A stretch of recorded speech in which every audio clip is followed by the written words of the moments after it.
playing baseball, and team projects in the workplace. Teams have to react to any given situation, and the best way to do that is to be prepared. In order to be prepared, they must first realize their purpose.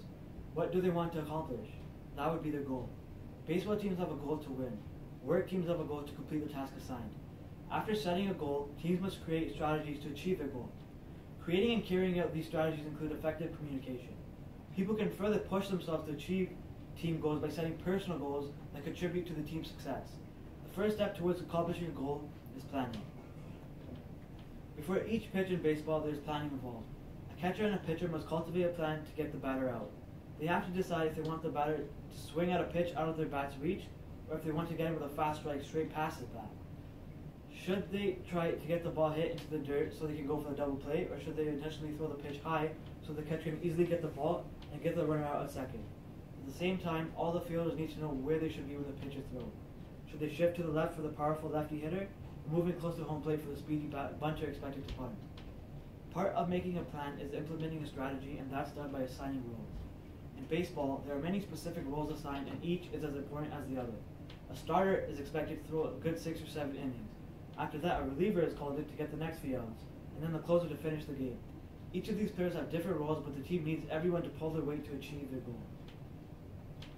At work, a boss can assign a small task force of people he needs to accomplish a goal.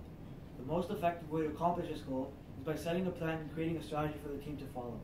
Each member has unique abilities that allow them to contribute effectively to the team. An example of a team project can be to find out if the company should open a new store in a community. A plan must be devised to figure out if it's a good idea to open the new store. The work team would be assigned roles to more effectively tackle the goal. There would be the ones who survey the community to see the amount of interest in a possible store, and others on the team would be in charge of calculating the financial part of opening a new store. On top of these roles, discussions will have to be made, and the most effective way to get through and gain from the discussions are with strong communication.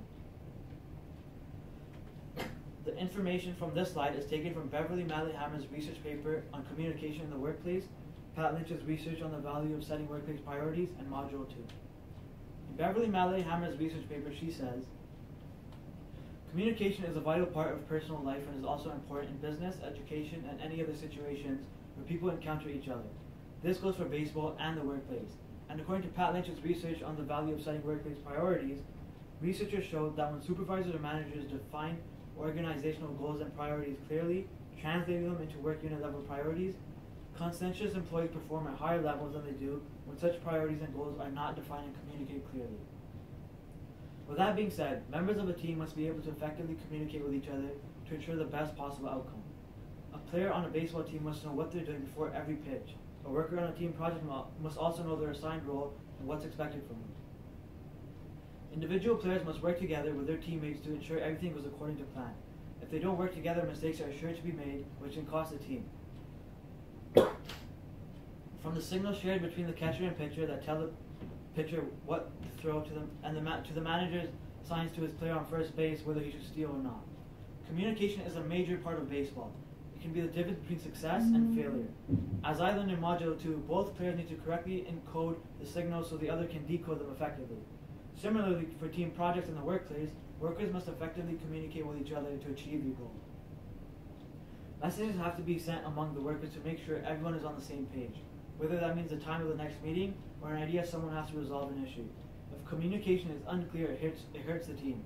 In baseball and in the workplace, the sender must encode the message effectively to the receiver so that he or she can decode the message and act accordingly to positively affect the team's success.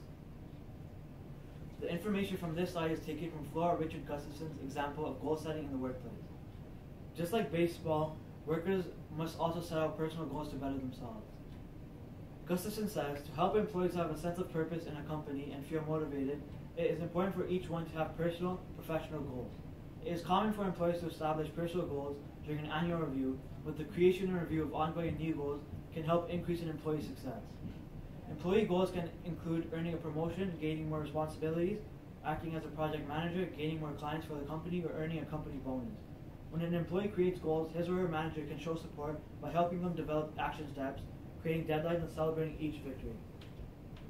Similarly in baseball, if a player sets a goal to get a certain number of home runs and is dedicated to achieving their goal, their manager can set them up for success by giving them more playing time. Goal setting for a player allows him or her to strive for something of meaning to them. This gives them motivation to create success for themselves and their team. A player can set a goal to hit 10 home runs in a season, and the following season they can aim for 15 or 20. Setting realistic but important goals can lead to a player's success. When employees and players set goals, not only do they benefit themselves, they benefit the whole team by accomplishing more for the purpose of reaching the team goal. Single teammate success is just a piece of the puzzle. When everyone puts their success together, the team reaches its goal. Baseball and team projects in the workplace link with the importance of setting strategies, using effective communication, and setting personal goals. These things are the key contributors to their success.